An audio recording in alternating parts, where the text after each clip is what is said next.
Hello. We're lucky enough to have with us Mr. Riad Salameh, the Central Bank Governor of Lebanon. Mr. Salameh, thank you so much for being here today. Thank you for receiving me.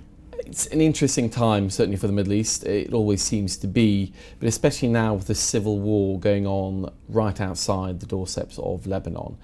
How has that started to affect the Lebanese economy and the banking sector now? The growth this year should be around 2%, less than we had hoped. We were expecting 4 to 5%. Essentially, the Syrian unrest has affected the psychology of the investor and of the consumer.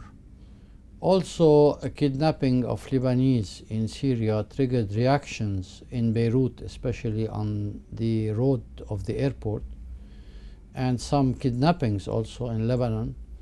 And that has led the GCC countries to ask their citizens not to visit Lebanon, which do represent 40% of our activity in tourism and consumption in general.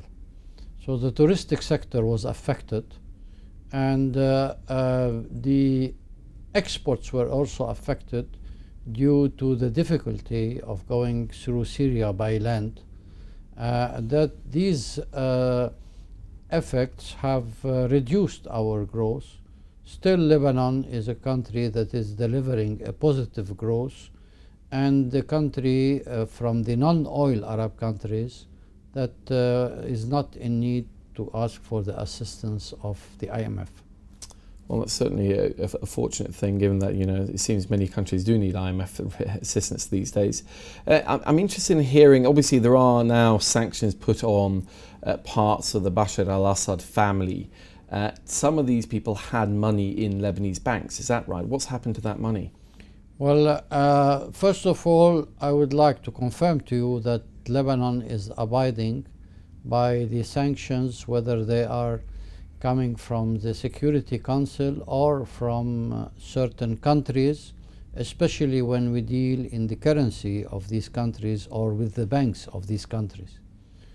The family of Mr. Assad, the president of Syria, had funds that were withdrawn before they were sanctioned, and whatever was left were small balances. The Lebanese banks asked them to close these accounts. There have also been concerns that obviously Hezbollah is an important part of the governing coalition in Lebanon. Hezbollah is allied with the regime in Syria and with Iran.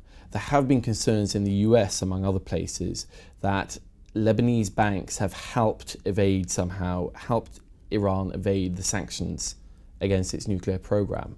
I mean, what is the Lebanese Central Bank governor trying to do to stop that? Well, first of all, we have no financial transaction between the banks in Lebanon and Iran.